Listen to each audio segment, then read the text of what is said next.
이 시간 함께 보실 하나님의 말씀은 누가복음 11장 45절에서 54절까지의 말씀입니다.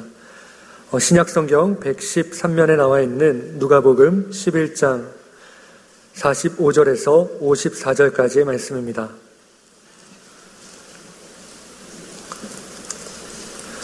누가복음 11장 45절에서 54절까지의 말씀, 저와 여러분이 한 절씩 교독해서 읽도록 하시겠습니다.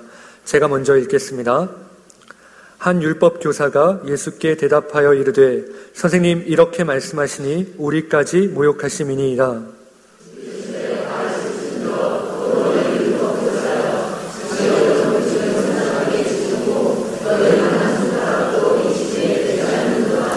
화 있을진저 너희는 선지자들의 무덤을 만드는도다. 그들을 죽인 자도 너희 조상들이로다.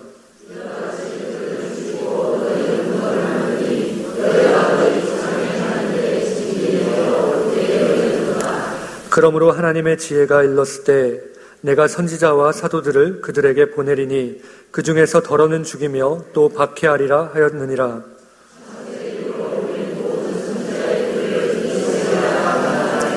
곧 아벨의 피로부터 제단과 성전 사이에서 죽임을 당한 사가랴의 피까지 하리라. 내가 너희에게 이르노니 과연 이 세대가 담당하리라.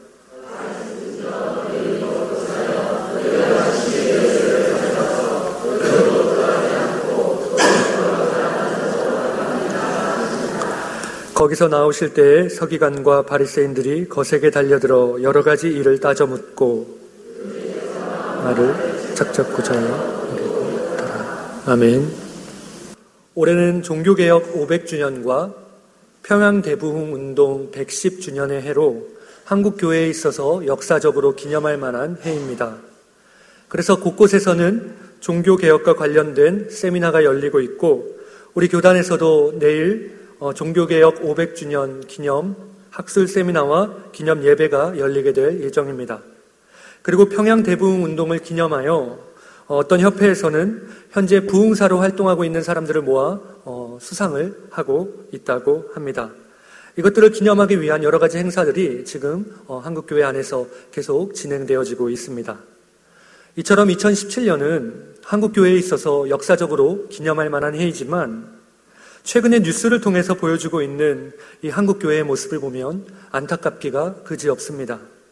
교회의 크기나 교회의 수는 다른 어느 나라와 비교해 보아도 한국교회가 크게 앞서고 있지만, 교회가 사회적으로 영향력을 상실하고 있고 사역자들의 권위는 떨어졌으며 교인들은 비기독교인들보다 더 세속적이라는 평가를 받고 있는 것이 오늘 한국교회의 모습이겠습니다. 교회 안에서는 십자가의 복음이 아닌 교훈적인 일화와 처세술, 심리학, 경영학과 같은 세상적인 말들이 더욱 많이 선포되고 있고, 사람들은 그러한 말들을 쫓아다니며 그것들의 말에 환호합니다. 이처럼 교회가 교회로서의 역할을 바로 하지 못하고 있는 이 시대에 복음을 믿고 있는 저와 여러분의 모습은 어떻습니까? 나는 복음을 제대로 알고 있는가? 내가 아는 복음이 성경이 말씀하고 있는 정말 그 복음이 맞는가? 나는 복음을 아는 자로서, 믿는 자로서 내 주변에 어떤 영향력을 행사하고 있는가? 이러한 것들을 생각하지 못하고 그저 매번 반복되는 예배 속에서 무기력한 신앙생활을 하고 있는 모습이 혹 저와 여러분의 모습은 아닐런지요. 여러분, 우리에게 주신 하나님의 복음은 참 귀합니다. 그런데 이 귀한 복음이 세상 사람들에게는 정말 아무 가치가 없는 것처럼 여겨지고 있는 것이 현실입니다. 귀한 복음이 너무나도 가볍게 여겨지고 있는 이 시대에 오늘 우리는 어떻게 복음 증거자로서의 삶을 살아갈 수 있을까요? 오늘 말씀에 나오는 율법교사와 그리고 그들을 책망하시는 예수님의 모습을 통해 복음 증거자로 부름을 받은 우리가 또 우리의 자세가 어떠해야 할지를 생각해보는 그런 귀한 시간 되기를 소망합니다. 먼저 복음은 삶에 적용해야 진짜 복음이 됩니다. 오늘 본문의 말씀은 예수님이 바리새인들과 함께 식사하시던 자리에서 일어났었던 일입니다. 오늘 본문 이전의 말씀을 보시면 한 바리새인이 예수님의 말씀에 깊이 감동해서 예수님을 식사 자리에 초대합니다. 그리고 예수님께서는 그 바리새인의 요청을 거절하지 않으시고 그와 함께 식사하시기 위해 자리에 앉으셨죠. 그런데 그때 함께 그곳에 모여 있었던 바리새인들은 예수님이 손을 씻지 않고 바로 음식을 잡수시는 모습을 보고는 매우 놀라며 이상하게 생각했습니다. 왜냐하면 식사하기 전에 손을 씻지 않는다는 것은 그들이 유대인으로서 철저히 지켜야 할 정결 예식을 어기는 것이었기 때문입니다. 여러분, 여기서 바리새인의 마음속에는 정결 예식을 지키지 않은 예수님에 대한 실망과 정죄의 마음이 있었을 것입니다. 어떻게 선생이라 불리는 사람이 이런 기본적인 예식 하나도 제대로 지키지 못하는가? 이처럼 그들의 마음속에는 겉으로 드러난 이 손 씻지 않은 문제만을 가지고 예수님을 판단하고 정죄하며 율법을 지키는 자신들은 의롭다고 생각했던 것입니다. 예수님께서는 그런 바리새인들의 마음을 아시고 그런 바리새인들의 생각을 아시고 그들을 책망하셨습니다. 누가복음 11장 39절의 말씀입니다. 주께서 이르시되 너희 바리새인은 지금 잔과 대접의 겉은 깨끗이 하나 너희 속에는 탐욕과 악독이 가득하도다. 예수님께서는 지금 이처럼 지금 너희들이 율법을 거룩하게 지키면서 철저하게 지키면서 겉으로는 신실한 척 거룩한 척 하지만 너희 속에는 지금 탐욕과 악독이 가득하다라고 책망하셨습니다. 또한 예수님께서는 바리새인들을 향해 거듭해서 화 있을진저라고 말씀하시며 율법을 지키면서 사랑은 버리고 높은 자리에 올라 사람들의 존경과 명예만을 추구하며 또 사람들로 하여금 칭찬받기를 원하는 바리새인들을 책망하셨습니다. 그런데 그때 예수님께서 바리새인들과 말씀하시는 동안에 그 자리에 함께 동석하고 있었던 그 한 사람이 마음이 찔렸습니다. 그 사람은 바로 한 율법 교사였죠. 그 이유는 그도 바리새인과 다를 것이 없었기 때문이었습니다. 율법 교사는 바리새인들에게 하신 이 예수님의 말씀을 듣고 그의 심기가 매우 불편했습니다. 그래서 그는 화가 나서 예수님께 시비를 붙입니다. 오늘 본문 45절의 말씀입니다. 한 율법 교사가 예수께 대답하여 이르되 선생님 이렇게 말씀하시니 우리까지 모욕하심이니이다. 선생님, 지금 바리새인에게 왜 이렇게 말씀하십니까? 이거 지금 다른 사람 아니라 나 들으라고 한 말 아닙니까? 지금 당신이 한 이 말씀들 중에 제가 지금 바리새인이 아닌데도 내가 이 말을 들으니까 너무나도 모욕감이 듭니다. 율법 교사는 이렇게 발끈했습니다. 보잘것없어 보이는 이 초라한 나사렛 사람이 자신을 지금 우습게 여기고 있다고 생각했던 것입니다. 여러분, 여기에 바로 율법 교사의 악하고 위선적인 모습이 있는 것입니다. 말씀을 들었을 때는 그 말씀을 곧 나에게 적용해서 말씀대로 살기 위해 노력해야 하는데 오히려 율법 교사는 지금 이 바리새인에게 하신 이 예수님의 말씀을 자신에게도 하신 말씀이라고 똑같이 생각했으면서도 그것을 자신에게 듣고 자신이 적용해서 자신의 위선적인 모습을 돌아보는 것이 아니라 오히려 그 말씀을 받아들이지 않고 예수님께 도리어 발끈하며 나서는 것입니다. 여러분, 지금도 많은 사람들이 하나님의 말씀을 듣지만 그들의 삶이 쉽게 변화되지 않습니다. 주일날 하루에 2번, 아니면 3번씩 하나님의 말씀을 듣지만 우리는 그 말씀대로 살아내지 못합니다. 왜 그렇습니까? 그것은 그 말씀을 나에게 적용하지 않기 때문입니다. 말씀대로 살기 위해 힘쓰지 않기 때문입니다.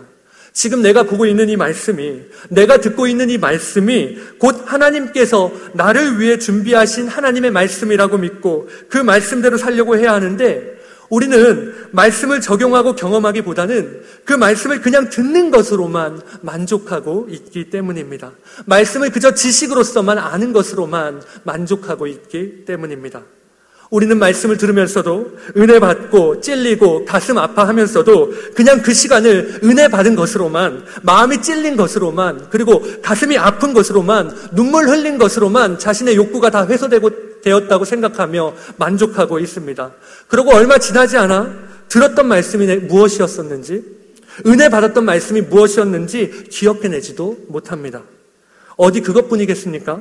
하나님의 말씀으로 자신을 돌아보아야 하는데 오늘 이 율법 교사처럼 자신이 아닌 다른 사람들에게 들이대면서 그 사람을 정죄하고 판단합니다. 또 자신에게 찔리는 말씀을 들을 때 또 하나님께서 말씀으로 사람을 통해 나의 죄를 지적하실 때 그 말씀을 하나님의 말씀으로 받고 적용하기보다는 쉽게 발끈하고 또 화를 냅니다. 그리고 여러 가지 핑계와 자신이 가지고 있는 생각으로 자신을 정당화합니다. 여러분, 이건 사실 제가 여러분을 두고 말씀드리는 것이 아니라 저를 향해 말하고 있는 것입니다. 저의 삶에도 이러한 모습들이 있다는 것입니다. 사랑하는 여러분, 오늘 저희들이 하나님의 말씀을 나에게 적용하기를 원합니다. 하나님의 말씀을 거울로 삼아 나를 제대로 돌아보기를 원합니다. 야고보서 1장 23절과 24절의 말씀을 보시면 말씀을 듣고도 자신을 돌아보지 않는 사람을 향해 이렇게 말씀하고 있습니다. 누구든지 말씀을 듣고 행하지 아니하면 그는 거울로 자기의 생긴 얼굴을 보는 사람과 같아서 제 자신을 보고 가서 그 모습이 어떠했는지를 곧 잊어버리거니와. 거울 앞에 서서 내가 생긴 모습들을 살피고 나의 어떤 죄 모습과 죄된 모습과 악한 모습들을 살피면서도 곧 자신의 모습이 어떠했는지를 곧 잊어버린다고 얘기하고 있습니다. 여러분, 이처럼 하나님의 말씀은 거울과 같습니다. 저희들은 아침에 집을 나서기 전에 대부분 거울 앞에 섭니다. 그리고 얼굴에 묻은 것은 없는지, 혹 나의 옷차림은 바르게 되어 있는지, 혹 이에 뭐가 끼지는 않았는지 확인하고 그러한 것들이 있다면 손으로 만지고 또 손으로 고칩니다. 마찬가지로 하나님의 말씀은 우리의 내면을 돌아보게 합니다. 그리고 그것을 내 말씀 앞에 나의 모습을 비치며 그것을 깊이 생각하게 하며 그 속에서 죄를 발견하게 하시고 우리의 삶을 고쳐주십니다.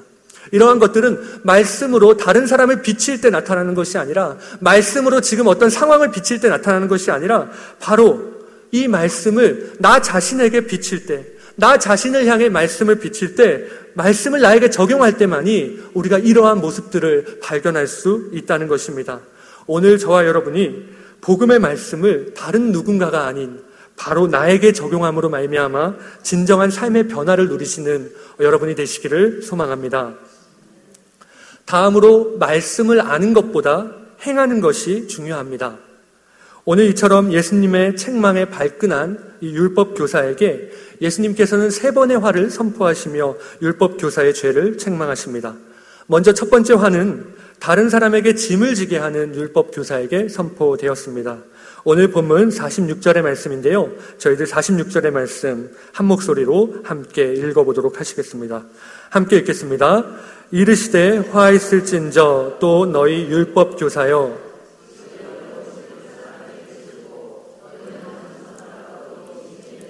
아니한도다. 여기서 율법 교사가 사람들에게 지게 한 어려운 짐은 율법 자체를 의미하는 것이 아니라 율법 교사들이 원래 있었던 율법에 다른 것을 추가해서 자의적으로 해석해서 만든 각종 까다로운 규범과 의식들을 말하는 것입니다. 그 규범은 이 율법 교사들은 이 규범을 만들 때 율법 외에 613개의 규범을 더 추가로 만들어서 그 규범에 대해 지켜야 할 세부적인 사항들을 만들었습니다. 예를 들면 이렇습니다. 그들은 안식일을 기억하여 거룩히 지키라는 이 하나님의 말씀에 자신들이 정한 율법을 추가해서 안식일에 어디를 가야 할 때는 이동할 수 있는 그 거리를 제한하여서 규정하였었고, 그리고 그 거리를 이동하는 데 있어서 허용되는 짐의 무게도 그들이 규정해서 그것을 정하였습니다. 그리고 짐을 어깨에 메거나 손으로 들 때 그 들 수 있는 끈의 종류도 율법으로 규정해서 그들이 정해 놓았습니다. 또한 이들은 안식일에 사람을 고치는 행위는 불법적인 것으로 노동으로 인식하였지만 반대로 덫에 걸린 짐승을 구하는 일은 또 허용하였습니다. 이처럼 그들은 백성들에게 하나님의 법을 가르치면서도 율법 속에 심겨져 있는 율법 속에 있는 하나님의 뜻을 이해하도록 하지는 않았습니다. 오히려 율법을 해야 할 일들과 하지 말아야 할 일들로만 나누어서 사람들에게 무거운 짐이 되도록 만들었습니다. 그러면서 정작 자신들은 이 짐을 지려고 하지도 않았고 손가락 하나도 그 짐에 대지 않았었던 것입니다. 다음으로 예수님의 두 번째 화 있을진저 선포는 선지자들의 무덤을 만드는 율법 교사를 향해 선포되었습니다. 본문 47절과 48절의 말씀입니다. 화 있을진저 너희는 선지자의 무덤을 만드는도다. 그들을 죽인 자들도 너희 조상들이로다. 이와 같이 그들은 죽이고 너희는 무덤을 만드니 너희가 너희 조상의 행한 일에 증인이 되어 옳게 여기는도다. 여러분, 당시 사람들은 선지자의 무덤을 굉장히 신성하게 여겼습니다. 그들은 심지어 죽은 지 오래된 선지자들의 무덤까지도 화려하게 치장했고 그들이 그런 영광을 누릴 수 있는 자격이 충분히 있는 존재라고 생각했습니다. 그런데 사실 이 율법 교사들이 이 선지자의 무덤을 쌓는 일은 굉장히 모순적인 행동이었습니다. 왜냐하면 그들이 무덤을 쌓고 꾸미는 그 무덤 속에 있는 선지자들이 대부분 율법 교사나 바리새인들과 같은 그들의 조상들, 종교 기득권층의 조상들에게 죽임을 당한 사람들이었기 때문입니다. 즉, 율법 교사들은 선지자의 무덤을 단장하고 화려하게 꾸밈으로써 그들 자신은 자기 조상들과는 다른 존재임을 자기들은 선지자를 존경하고 선지자의 자취를 물려받은 자처럼 가장하려고 했던 것입니다. 그러나 그들의 실체는 당대의 의인이었던 세례 요한을 죽였을 뿐 아니라 메시아이신 예수님마저 위협하고 있었으며 결국 예수님을 죽이는 그들의 모습 속에서 그들의 본 모습이 분명하게 드러나게 될 것이었습니다. 마지막으로 세 번째로 예수님의 율법 교사들을 향한 화 있을진저 선포는 문을 지키는 율법 교사를 향해 선포되었습니다. 오늘 본문 52절의 말씀 저희들 한 목소리로 함께 읽어보시겠습니다. 오늘 본문 52절입니다. 함께 읽겠습니다. 화 있을진저 너희 율법 교사여 너희가 지식의 열쇠를 가져가서 또 들어가자 하는 자도 막았느니라 하시니라. 아멘. 여기서 예수님은 열쇠를 가지고 문을 지키고 있는 율법 교사의 모습을 말씀하고 있습니다. 그런데 문제는 율법 교사가 열쇠를 가지고 문을 열어주는 것이 아니라 문을 닫고서 안 열어준다는 것입니다. 자기가 안 들어가는 것은 둘째치고 들어가려고 하는 사람까지 지금 막고 있다고 말하고 있는 것입니다. 여러분, 지금에야 대부분의 집들이 번호키로 되어 있어서 열쇠가 필요 없는 집들이 굉장히 많지만 예전에 열쇠로 집 문을 열고 닫았을 때 열쇠를 잃어버리거나 아니면 혹은 놓고 와서 곤란한 경험들을 다들 한 번씩은 해보셨을 것입니다. 저도 어렸을 때 굉장히 열쇠를 많이 잃어버렸었는데 어머니께서 제가 열쇠를 너무 많이 잃어버리니까 끈에 열쇠를 달아 제 목에 걸어 주셨던 것이 생각이 납니다. 그런데 여러분 한번 상상해 보십시오. 만일 여러분이 추운 겨울입니다. 정말 추운 겨울입니다. 추운 겨울에 눈까지 쏟아져서 지금 여러분의 옷은 모두 젖었고 손과 발은 꽁꽁 얼어 있는데 집 문은 잠겨 있어서 집에 들어갈 수가 없습니다. 그런데 집 앞에 열쇠를 가지고 있는 사람이 문 앞에서 문을 열기는커녕 열쇠를 가지고 있으면서도 자기만 안 들어가면 될 것이지 여러분까지 못 들어가도록 여러분 앞을 막고 있다고 생각해 보십시오. 내가 아무리 들어가려고 해도 안 돼 하면서 여러분은 필사적으로 막고 있다고 생각해 보십시오. 어떨 것 같습니까? 얼마나 화가 날까요? 만약 제가 그런 상황을 만나게 된다면 저희 집에 물론 저를 막을 사람은 없겠지만 그런 상황을 만나게 된다면 몇 번 옥신각신하다가 포기하고 일단 근처에 따뜻한 곳에 가서 몸을 녹이고 있을 것입니다. 그런데 여러분 다시 한번 잘 생각해 보십시오. 그저 추운 날씨에 집에 들어가는 문제가 아니라 여러분의 영혼이 달려있는 문제라면 어떻겠습니까? 예수님께서는 이 율법 교사들이 천국으로 들어갈 수 있는 열쇠를 가지고 있으면서도 자신들도 못 들어갈 뿐만이 아니라 들어가는 자들도 막고 있다고 말씀하고 있는 것입니다. 여러분, 여기까지가 예수님께서 화가 있다고 선포하신 율법 교사의 모습이었습니다. 이들은 사람들에게 더 많은 율법의 짐을 지우면서도 자신들은 전혀 지키지 않았고 또 말씀을 알아 지식의 열쇠를 가지고 선생 노릇을 했지만 자신들도 천국에 들어가지 못했을 뿐 아니라 사람들도 천국에 들어가지 못하도록 막고 있습니다. 또한 이들은 선지자의 무덤을 만들어서 그 정신을 계승하는 것처럼 선전했지만 그들은 여전히 그들의 조상들처럼 선지자들의 말을 따르지 않았었고 겉으로만 그럴싸하게 신실한 척, 거룩한 척 살았던 것입니다. 그들은 말씀을 안다 했지만 그들의 삶 속에서는 전혀 말씀을 아는 사람의 모습이 나타나지 않았었던 것이죠. 여러분, 오늘 저희들의 모습은 어떻습니까? 복음을 알고 복음을 믿는 것에만 그저 만족하고 기뻐하고 또 그것을 아는 것에만 그치고 있는 모습이 혹 저희들의 모습은 아닙니까? 여러분, 복음은 아는 것에만 그치면 안 됩니다. 복음은 살아야 합니다. 복음을 살아야 합니다. 복음은 우리의 생각과 우리의 말과 우리의 행동을 변화시킵니다. 복음은 우리의 삶을 변화시킵니다. 우리를 더욱 그리스도를 닮은 사람으로 살아가게 합니다. 그렇기 때문에 진정으로 복음을 믿는 자들에게는 복음이 그들의 삶의 열매로 나타나게 된다는 것입니다. 마태복음 7장 21절에서 예수님은 이렇게 말씀하십니다. 나더러 주여 주여 하는 자마다 다 천국에 들어갈 것이 아니요 다만 하늘에 계신 내 아버지의 뜻대로 행하는 자라야 들어가리라.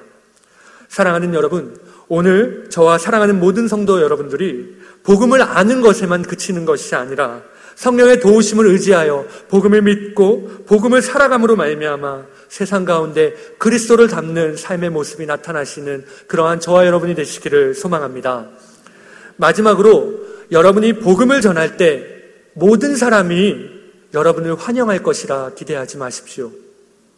오늘 예수님께서 율법 교사들에게 화를 선포하실 때 그 자리에 있었던 서기관과 바리새인들은 당장 예수님의 멱살이라도 잡을 정도로 예수님께 거세게 달려들었습니다. 오늘 본문 53절에서 54절의 말씀인데요. 저희들 함께 한 목소리로 읽어보도록 하겠습니다. 오늘 본문 53절에서 54절의 말씀입니다. 함께 읽겠습니다. 거기서 나오실 때에 서기관과 바리새인들이 거세게 달려들어 여러 가지 일을 따져 묻고 그 입에서 나오는 말을 노리고 있더라. 여러분, 율법 교사들과 바리새인들이 이처럼 예수님께 거세게 달려든 것은 어떻게 보면 당연한 반응이었을 것입니다. 왜냐하면 예수님께서 그들을 향해 책망하신 이 말씀은 지금 그들의 가치관과 그들의 신앙과 그들의 삶 전체를 모두 부정하는 말씀이셨기 때문입니다. 그동안 자신들이 추구해 왔었던 삶과 누구보다 자랑스러워했던 그들의 지위와 그리고 다른 사람들에게 언제나 거룩한 모습으로 그리고 경건한 모습으로 살아왔던 흠없고 고귀한 그들의 삶의 모습이 예수님의 책망하심으로 인해 사람들 앞에 이제 아무것도 아닌 것이 되었던 것입니다. 그래서 그들은 예수님을 잡아놓고자 이를 갈고 지금 주님 앞에 나오고 있는 것입니다. 그러나 단순히 지금 예수님이 자신들을 비판했다는 이유만으로는 예수님을 체포할 수가 없었습니다. 그래서 그들은 예수님을 제거할 수 있는 약점을 찾기 위해 지금 여러 가지 일들을 따져 묻고 그 입에서 나오는 말들을 책잡기 위해 노리고 있습니다. 그런데 여러분, 여기서 이 책잡는다라는 이 말은 원어로 살펴보면 사냥한다라는 뜻을 가지고 있습니다. 그리고 노리고 있다라는 말의 뜻은 어떤 숨어 기다리는 것을 의미합니다. 사냥한다, 숨어 기다린다. 그러니까 그들이 예수님을 책잡고 기다리고 있는 모습이 마치 사냥꾼이 짐승을 잡기 위해서 숨어 기다리고 있는 모습과 같다는 것입니다. 지금 사냥꾼이 움직이는 동물을 붙잡기 위해서 지금 매복하고 있는 모습과 같았다는 것입니다. 언제라도 예수님이 말씀하기를 기다리며 그 말씀 중에서 조금이라도 신성을 모독하는 말이 있다면, 율법을 어기는 말이 있다면 당장 예수님을 체포하려고 한 것입니다. 여러분, 오늘 이러한 예수님의 모습을 볼 때 복음을 맡은 복음 증거자인 저희들은 생각해 볼 수 있습니다. 우리가 예수님의 말씀을 증거할 때, 예수님의 진리의 말씀을 증거할 때 물론 그 말씀을 듣고 회개하고 변화되고 또 감사하며 또 하나님 앞에 기뻐하는 사람들도 있겠지만 반대로 우리가 증거하는 복음으로 인해 우리를 넘어뜨리려고 하는 사람들도 있다는 것입니다. 사랑하는 여러분, 복음을 증거할 때 모든 사람이 여러분이 전하는 복음에 기뻐하고 즐거워할 것이라고만 기대하지 마시기 바랍니다. 반대로 여러분이 복음을 전할 때 사람들이 침묵하거나 여러분을 비웃거나 여러분에게 반발하는 등 온갖 부정적인 반응을 기대하는 것이 오히려 이 시대를 살아가고 있는 우리에게는 더 현실적인 모습일지도 모르겠습니다. 그러나 여러분, 복음은 어떤 상황에서도 증거되어져야 합니다. 우리 각자에게 찾아온 이 복음이 우리 자신에게만 머물러 있는 것이 아니라 또 다른 누군가에게도 전해져야 합니다. 예수님은 그것을 위해 십자가의 고난과 슬픔을 모두 감당하셨고 우리의 믿음의 선진들도 이 복음을 위해 고난과 수치를 당하고 심지어 목숨을 위협받는 상황에서도 담대하게 복음을 증거했습니다. 오늘 말씀에 나오는 예수님처럼 말이죠. 이 시간 우리가 겪는 어떤 상황과 어떤 환경 속에서도 우리에게 주셨고 우리에게 또 맡겨주신 이 하나님의 복음을 사람들에게 증거하시는 저와 여러분이 되시기를 소망합니다. 이제 말씀을 마치겠습니다. 사랑하는 여러분, 어느 시대나 다 똑같고 마찬가지겠지만 진정 복음만이 이 시대의 대안이고 이 시대의 희망입니다. 그리고 하나님께서는 오늘 이 자리에 있는 저와 여러분을 복음 증거자로 세워주셨습니다. 이번 한 주간 저와 여러분이 복음을 우리의 삶에 적용하고 또 입으로만이 아니라 삶으로 살아내며 어떤 상황과 환경 속에서도 복음을 담대히 증거하는 그런 참된 복음 증거자가 되시기를 간절히 소망합니다. 기도하시겠습니다. 사랑의 하나님 아버지, 이 시대의 유일한 희망이자 대안인 복음을 알게 하시고 깨닫게 해주신 주님의 은혜와 사랑에 진심으로 감사드립니다. 오늘 우리의 삶이 복음으로 말미암아 진정으로 변화된 삶을 살 수 있도록 도와주시고 이번 한 주간 저희들이 복음을 나의 삶에 적용하고 또 복음을 살아내고 또 그 복음을 증거함으로 말미암아 참된 복음의 증인이 될 수 있도록 인도하여 주시옵소서. 감사드리며 예수님의 거룩하신 이름으로 기도드립니다. 아멘.